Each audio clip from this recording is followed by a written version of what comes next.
waxaa nasiib darro ah in madasha qaranka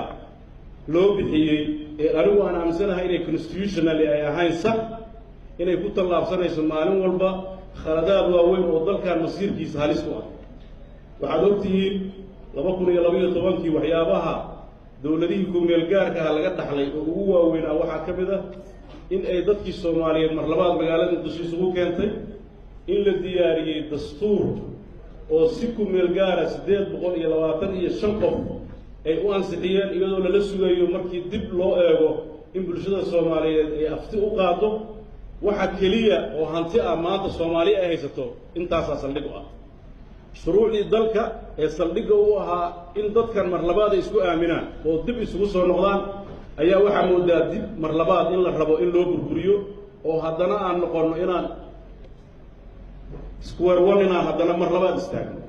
waxaad ogtihiin bayaankii u dambeeyey ee soo saareen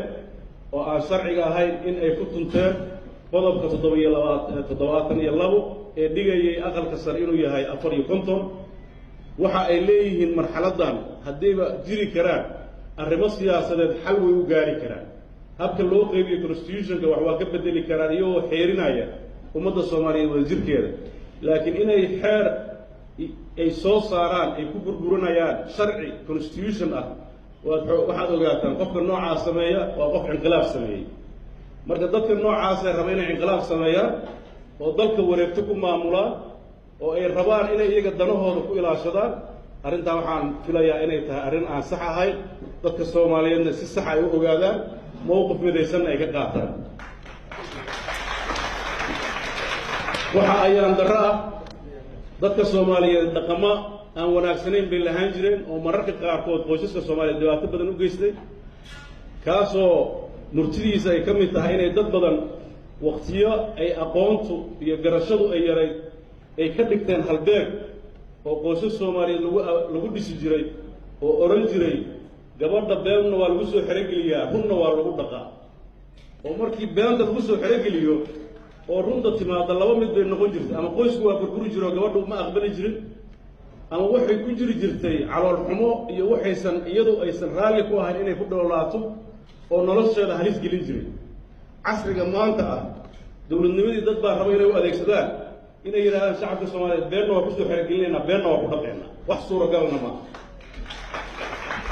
waxaan aaminsanahay qofka Soomaaliyeed ee karila inuu qofka runta u sheego oo hadduu wax weydiisto waxaa ma haya dhihi kara oo hadduu wax ballan qaado aan oofin karay oo haddii uu wax weydiiyo beenta u sheegayo kartida uu rabo inuu Soomaali ku maamulo waxay u baahan tahay in dib loo fiiriyo. waxaan u baahannahay in shacabka aan laga baqin runta loo sheego xaqiiqada lagu dhaqo danahooda wixii ay maslaxo ku jirtana lagu hogaamiyo. waxaan runtii nasiib darro ah in madaxda qaybtood ay u dhaqmayaan inay dadkan ay carruur oo kale yihiin dadka inay daalinayaan.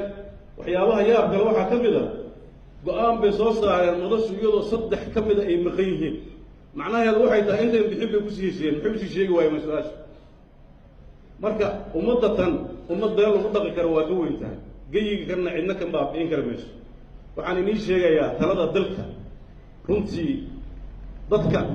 hadallada adag oo sida qeyr u hadla ma ahaan jirin wax badan baa xeerin jiray laakiin meeshu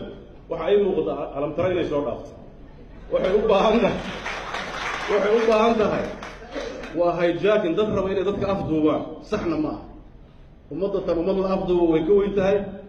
waxaan u baahannahay beenta la isku dhaqayo inaan go-aan ka qaadano dadkeenna waxaan u baahannahay inaan run isku dhaqno waxbaan isku dayn karnaa waxbaan ku heshiin karnaa waxbaa hadday khaldabaan xataa iska cafiyi karnaa laakiin dadkan dad la siri kara maaha. dadka Soomaaliyeed waa dad homogeneous ah waa dad isleh oo walaalo ah waa dad aan sinna u kala maarmayn. nasiib darro ayay noqonaysaa inaan degaankeennii iyo dalkeenna quduxda badnaa iyo xamar ay waddada Maka Mukarrama ku soo koobnaato oo madaxdu halkaa uun ay socdaan oo ay adag tahay dadka qaybtiisa xaafadihii xataa ay ku soo barbaareen siigaal inay tegi waayaan meel kale iska dhaafaan oo dowladnimo haddana sii rabaan waa arrin aad iyo aad u fool runtii. waxaan inii sheegayaa inaan inii ballan qaadayaa horta run baad igu baranaysaan dad badan baa waxay yidhahdaan hal u doortay runta iska daa laakiin anigu waa ku dhimanayo runta run baa idiin sheegayaa waxa u socdo waxa waaye maslaxaddiina inaan ka taliyo oo maslaxaddiina inagu hogaamiyo ee ma doonayo umana imaan dalkan dana aad leedihiin anigu inaan ku manaafacansado danahaygu waa ka imid waxaan diyaar u ahay jiilka yar ee soo korraaya maslaxaddooda inaan ka taliyo runtii waxaan halka muhiim ah waxaa muhiim ah dadka soomaaliyeed wacyigooda inay kor u qaadaan waxaa muhiim ah dalka soomaaliyeed taladeeda 329-ka hadda la leeyahay 18 baa lagu darayaa oo ay u baahan tahay in si adag looga hor yimaado waa la isu dayn karaa hadday qabaa'il cabanayaan waa loo dayn karaa maxaa yeelay qofka marka uu tago labadan aqal qof soomaaliga uu noqonaya qof reer hebela noqon maayo xildhibaan baan ahaa meeshaan joogay maalinna kama hadal reerkayga waxay gaar u leeyihiin maxaa yeelay xildhibaan qaran baa golayaashana laguma hayo reeruhu waxay leeyihiin runta marka loo hadlo marka waxaan aaminsanahay reeruhu naftirkooda waa iska dhex arkeennaa iyo cudurka jira waa qadarinaynaa laakiin waxaa la rabaa runta in loo hadlo waxaan aaminsanahay tirada meesha saxda ah haddii dad ay u arkaan inay ku dulman yihiin waa in la xalliya qaybta iyo qaybsiga xal waa laga gaari karaa laakiin qodob dastuuri ah looma burburin karo waxaan anigu runtii ballan qaaday marar badan haddana inii ballan qaadayaa inaan ahaado qof sharciga iyo dastuurka iyo xeerka dadku leeyihiin mar walba ku taagan mar walba qorshaygu waxa weeye dadka soomaaliyeed midnimadooda sidii loo ilaalin lahaa wadajirkooda iyo horumarkooda sidii looga shaqayn lahaa dhibaatooyinka sida dhabtaa u taabanayana loo adres garayn lahaa ama loo aadi lahaa dadkan dowladnimadu waxay u baahan yihiin inay isku nabadgeliyaan waxay u baahan yihiin inay ku noolaadaan waxay u baahan yihiin inay mustaqbalkooda braaf ku noqdaan oo horumar ku gaaraan waxay u baahan yihiin inay qabkoodii iyo sharaftooda ee adduunku lahaayeen dib u soo noqoto waxay u baahan yihiin kaalintooda hogaamineed ee dowladnimo ee adduunka ay ku leeyihin inay roolkooda cayaaraan intaa haddaanan helin qofka la doortay macno uu noo samaynaya male muddo badan baa dad reer hebel waa la doortay hebel waa la doortay waxaan rabaa wacyigiiya dadkii maanta xambaari lahaa runta waa intiinaan dadka hadda xildhibaannimada helay anoo ka xun inay jiraan dad si sharci darro ah ee loo gacan bidixeeyey oo ayna marna noqonayn waxaan anigu ayadi doono laakiin waxaan u baahannahay inaan si saxa mar walba aan u ilaalinno midnimada iyo kala dambaynta haddii ay dhacday in dad dalkan uu doortay ay maalin walba dalalka kale soo dhawarsanayaan inay dadkooda ka rabtigareeyaan oo arrintii ariyadana waa nasiib daro maalin walba waxaad maqashaan dad baa dibadaha u baxay dowlado waa khiyaano qaran runtii dadka dastuurka sida fiican u yaqaana dowladnimada u yaqaana way adag tahay dhaqaale dal kaleeto inaad dalkaaga aad ku korrabtigaraysid oo aada masiirkooda aad dadka lagu shaqaysid waxaan si aada uga digayaa dadka soomaaliyeed inay wacyigooda furaan dadka soomaaliyeed qofka madaxda ah bulshaduu madax u yahay waxaan aaminsanahay in aad ka qayb qaadataan qofka raba inuu madax noqdo inaad financial contribution idinku siisaan intuu dad kale aadinahay haddaad u aragtaan inuu munaasab yahay haddii loo arkay inuusan markaas wax la tari karinna in dadka loola hadlo oo la yidhaahdo warbalka cafiye waxa aad ka rabtaan ama wax ka dhima ilaa wixii gorgortan bay noqdeen ya